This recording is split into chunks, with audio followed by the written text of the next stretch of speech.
PTI लीडरान को उम्मीद थी कि ईद से पहले जो है वो रिहाई मिल जाएगी और इस किस्म की बातें जो है वो हम देख रहे थे कि बानी पीटीआई को जो है वो रिहाई मिल जाएगी, लेकिन अब हम देख रहे हैं कि उनका जो केस है इमरान खान और बुशरा बीबी के खिलाफ 190 मिलियन पाउंड केस में जो सजा मौतली की समाअत है वो मनसूख हो गई है।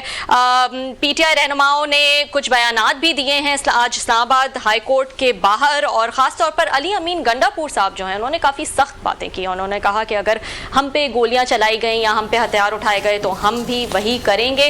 क्लासरा साहब कैसे देख रहे हैं? एक दफा फिर जो है वो बड़े एक तो मायूस भी नजर आए क्योंकि जाहिर है ईद से पहले रिहाई की बातें हो रही थी, हम इस पे काफी दफा डिस्कशन कर चुके हैं कि किस तरह से ये रिहाई की बातें जो हैं वो एकदम से आ जाती हैं, और चाहे यूट्यूबर्स करें चाहे लीडरान करें, और फिर अब जो है वो मायूस नजर आ रहे हैं और एहतजाज और उसकी बातें कर रहे हैं। तो हथियार की भी बातें की हैं अली अमीन गंडापुर साहब ने। मुझे याद है कि अली अमीन गंडापुर साहब जो है दरमियान में, आपको याद होगा हमारे पास अगर शेर अफजल मरवत साहब आए थे तो उन्होंने इंकशाफात किए थे, आपको याद होंगे, हमारे देखने वालों को भी याद होंगे। उसमें तो उन्होंने ये कहा था कि इमरान खान साहब जो हैं वो इन पे अली अमीन गंडापुर साहब पे ट्रस्ट नहीं करते। ये आप और मैं नहीं कह रहे, शेर अफजल मरवत साहब ने कहा था, and is very close to इनके अली अमीन गंडापुर साहब के साथ बड़ा अच्छा तल्लुक़ है। उन्होंने कही मैंने हर से बहुत सी बातें सुनी हैं और वो बहुत ज़्यादा डिसहार्टन थे, हार्ट ब्रोकन थे, और वो तो ये वज़ारत आला छोड़ना चाह रहे थे। उन्हें बड़ा दुख था कि इमरान खान साहब ने उन्हें ये कहा है कि ये जो बुशरा साहिबा को दोबारा जेल भिजवाया गया है ये तुमने भिजवाया है। मतलब अली अमीन गंडापुर ने फौजी इस्टेब्लिशमेंट के साथ मिलकर दोबारा बुशरा साहिबा को भिजवाया, जो मुझे समझ आई थी शेर अफजल मरवत साहब की गुफ्तगू से। सो एक तो टाइम ये था कि वो वज़ारत आला छोड़ने पे तैयार थे, उन पे खान साहब को भरोसा नहीं था, बुशरा साहिबा उन पे इल्ज़ामात लगा रही थी।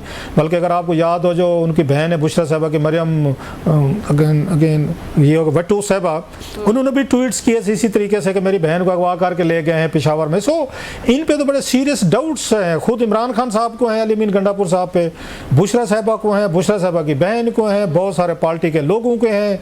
वो समझते हैं कि शायद वो फौजी इस्टेब्लिशमेंट के साथ मिले हुए हैं, ये उन्हीं के बंदे हैं। सो इन तमाम चीज़ों को अगर सामने रख के देखा जाए, और ये प्लस इमरान खान साहब ने कहा था ईद के बाद जो हम ये करेंगे, ये प्रोटेस्ट करेंगे, हम जल्द से जुलूस करेंगे, एहतजाज करेंगे, तो खान साहब ने कहा वो तो मैं जेल से खुद बैठ के करूँगा और उमर अयूब साहब के ज़रिए करूँगा। उसमें अली अमीन गंडापुर साहब को कहा था कि आपका कोई रोल नहीं होगा, आप सूबा चलाएँ। ऑल ऑफ सडन फिर अली अमीन गंडापुर साहब नमदार भी हो गए, उनका हार्ट भी ठीक हो गया, उनकी उदासी, उनकी मायूसी, इमरान खान साहब का शक शकूक, बुशरा साहिबा की नाराज़गी, वो सारी चीज़ें ठीक हो गई। आज वो कहते मैं तो गन उठा के आऊँगा। लास्ट टाइम आपको याद होगा उन्होंने जनाब सर पे कफन बांध कर आए थे और घर वालों को वसीयत करके आए थे कि मेरे जनाजे पढ़ लेना। अब वो कहते हैं हम सुरंगें खोदनी पड़ेंगी, सुरंगें खोद देंगे। बहरहाल एनीवे आई लाइक अली अमीन गंडापुर साहब, बड़ी एंटरटेनमेंट रहती है। चले थोड़ी सी सियासत में कुछ दिनों से जंग आ गई थी दरमियान में ना, ज़रा थोड़ी सी वो हो गई थी, काम ढीला हो गया था सियासी तौर पर, जंग थोड़ी सी पीछे चली है। तो अली अमीन गंडापुर साहब ने दोबारा अपना फायर वर्क और बड़ी इंटरेस्टिंग किस्म की स्टेटमेंट देनी शुरू की हैं। And I like this gentleman. मैं दिल से कह रहा हूँ, मुझे अली अमीन गंडापुर साहब जो हैं तो इस हवाले से बड़े पसंद हैं कि फायर वर्क करते रहते हैं। तो ये इतना फायर वर्क करते रहते हैं तो क्या वजह है कि फिर खान साहब ने ये जिम्मेदारी जो है वो उमर अयूब तो चले ठीक है, सलमान अकरम राजा साहब को भी दे दी थी। ये दो नाम लिए थे उन्होंने और उन्होंने कहा था ये चलाएंगे तहरीक और ये उसको लीड करेंगे, लोगों को जमा करेंगे। जबकि हमने देखा है पहले भी जो तहरीक की बातें हुई हैं या जो भी लोग आते हैं केपी से आते हैं, अली अमीन गंडापुर जो है वो बहुत ज़्यादा फैसिलिटेट करते हैं। लेकिन वही वाली बात जो आपने कही, जैसे कि मरवत साहब ने भी कहा था कि उनका भरोसा जो है वो शायद नहीं था अली अमीन गंडापुर पे, लेकिन फायर वर्क तो वो लेफ्ट राइट एंड सेंटर जब उनको मौका मिलता है, मीडिया नजर आता है, माइक नजर आता है, वो कर रहे होते हैं। और फिर अलीमा खान साहिबा के साथ खड़े थे जो कि बहुत क्लोज हैं अपने भाई से। तो ट्रस्ट इशू कुछ समझ नहीं आता। वो बात आपकी भरोसे वाली ठीक है, लेकिन अब वो कहते हैं ना कि आपके मुखालिफ का मुखालिफ भी तो आपका दोस्त हो जाता है ना। अब अलीमा खान साहब और बुशरा साहिबा की नहीं बनती, एवरीबॉडी नोज। अब इसमें कौन सा राज है? बुशरा साहिबा इनको नहीं पसंद करती अली अमीन गंडापुर साहब को, तो अली अमीन गंडापुर साहब और फिर अलीमा खान साहिबा का थोड़ा सा एक वर्किंग रिलेशनशिप तो समझ में आती है, इसलिए वो कैमरे पे नज़र आ रहे थे, इकट्ठे भी थे, और जिस पे उन्होंने अलीमा खान साहिबा ने दो चार बातें भी की हैं। अब सवाल ये है कि आपने कहा कि उन्होंने जिम्मे लगाया, तो ये जब इनकी जिम्मेदारी नहीं लगाई गई अली अमीन गंडापुर साहब की कि आपने कुछ करना है या नहीं करना, बंदा लाना है या नहीं लाना, वो खुद से कह रहे हैं मैं हथियार लेकर आऊँगा। और आपको याद होगा इनके बारे में नाम लिए बगैर सलमान अकरम राजा साहब ने बड़ा दिलचस्प एक तबसरा किया था पिछली दफ़ा जब हुआ। उन्होंने कहा जनाब ये आते हैं 8-10 नाम तो नहीं लिया था, बट ऑल वी नो के अगेन उन्हीं के जिक्र हो रहा था। उन्होंने कहा ये आते हैं 8-10 हज़ार वहाँ से बंदा लेकर साथ आते हैं KPK से, तो 2-4 हज़ार बेचारा उनको पुलिस वाले मारते हैं, वो ज़ख्मी हो जाते हैं। 2-3 हज़ार जो है पुलिस गिरफ्तार कर लेती है। ये 2-4 उनको मतलब 4-5 हज़ार बंदा इस्लामाबाद में देकर ये वापस ये पेशावर इधर से मनोल से पतली क्या कहते हैं यहाँ से इधर से निकल जाते हैं, इस ये पहाड़ियों से वो निकल जाते हैं खुद। तो उनका कहना ये था कि जनाब आप हर दफ़ा आकर 3-4 हज़ार बंदा जो है वो इस्लामाबाद पुलिस को, लॉ एनफोर्समेंट को दे जाते हैं। बेचारे उनके वालदैन बहन भाई कोई आके ज़मानतें करवाते हैं, जेलों में जाते हैं, थाने वालों को मिन्नत तरले सब कुछ करते हैं, और 3 महीने बाद फिर बंदे लेकर आ जाते हैं, फिर 2-4 हज़ार बंदा पकड़वा के चले जाते हैं वापस। सो उनका कहने का मतलब ये था कि अगर इनकलाब लाना है तो जनाब कोई 4 लाख बंदा लाना पड़ेगा। अब इमरान खान साहब ने अगर उनकी ड्यूटी लगाई है उनके सलमान अकरम राजा साहब की, तो उम्मीद करते हैं कि वो सलमान अकरम राजा साहब 4 लाख बंदा ले आएंगे इस्लामाबाद में। उसके बगैर तो उनका ख्याल है रेवोल्यूशन नहीं आएगा। और भी कुछ मजीद बातें हैं जो उन्होंने की हैं इस्लामाबाद हाईकोर्ट के सामने, कुछ और लीडरान ने भी, उस पर भी जो है वो मैं आपका कमेंट चाहूंगी, लेकिन एक ब्रेक ले लेते हैं पहले और फिर ब्रेक के बाद दोबारा हाजिर होंगे। वेलकम बैक नाजरीन, हम बात कर रहे हैं अल-कादिर ट्रस्ट केस के हवाले से जो आज फिर इस्लामाबाद हाईकोर्ट में सुना नहीं जा सका, और PTI लीडरान जो हैं वो काफी मायूस नजर आए हैं। क्लासा साहब, जरताज गुल साहिबा तो कहती हैं कि 1 रुपए की भी करप्शन साबित नहीं हो सकी इस केस में। बड़ा इंटरेस्टिंग कमेंट है, और बड़ा आपको याद होगा इससे पहले ना हमारी लीडरशिप जो है ना ये बड़े इंटरेस्टिंग इस तरह के करप्शन केसेस में ना बयानात देते रहते हैं।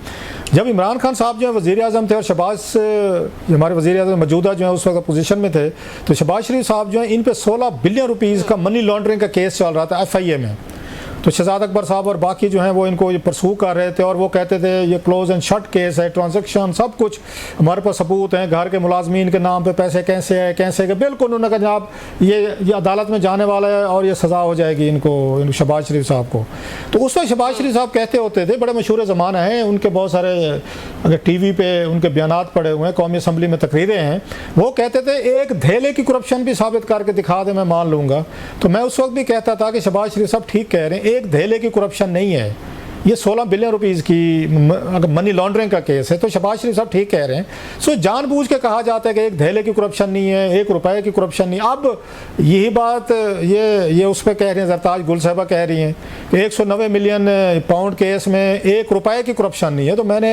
तो मेरा फिर वही जवाब होगा कि वाकई 1 रुपए की तो है नहीं है। 190 मिलियन पाउंड की जो केस था इसमें 450-450 कनाल मलिक रियाज ने दी है, 20-30 करोड़ रुपया कैश दिया है, उन्होंने डोनेशन दिया है। फिर उनकी बुशरा साहबा की हीरे की अंगूठियाँ 4-5 वो थी, वो तो ठीक है, 1 रुपए की करप्शन तो नहीं है इसमें, तो अच्छे खासे पैसे हैं इसमें, अच्छा खासा मतलब माल है। सो लीडरशिप का ना बड़ा स्टाइल है। शहबाज शरीफ साहब कह दें 1 धेले की करप्शन नहीं है, और कसम भी उठा देंगे जो कि ठीक होगी, क्योंकि 1 धेला तो नहीं है भाई, 16 अरब है। जरताज गुल साहबा भी ठीक कह रही हैं भाई जनाब ये तो कोई 1 रुपए की तो है नहीं, इसमें तो अच्छी खासी रकम है, 1 करोड़ रुपए से ज़्यादा का पूरा पैकेज बनता है। सवाल यह है कि मलिक रियाज किसी को 400 कनाल या वहाँ 20-30 करोड़ रुपए या वहाँ हीरे की अंगूठियाँ जो हैं बुशरा साहबा को क्यों देगा? वाई मतलब कौन सी ऐसी चीज़ है कि ट्रस्ट बना रहे हैं भाई, आपको ही क्यों ट्रस्ट बनाने के पैसे देगा? वो खुद क्यों नहीं बना सकते? उनके अपने ट्रस्ट भी हैं, वो ABCD किसी को दे दें।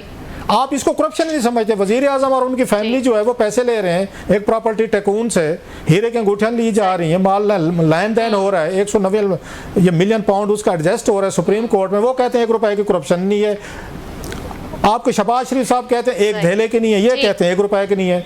ये तो फिर पूरी कौम करप्शन करते हैं। ये तो हमारे लीडर तो बड़े नेक पाक हैं, ये तो 1 रुपए की करप्शन भी नहीं करते, 1 धेले की नहीं करते। ठीक जी क्लासा साहब, इसी पॉइंट पे जो है वो आज की क्लोजिंग की तरफ जाते हैं। जो केस था 190 मिलियन पाउंड्स का, सजा मौतली की समाअत जो है वो एक दफ़ा फिर मनसूख हो गई, आज इस्लामाबाद हाई कोर्ट में नहीं सुनी गई।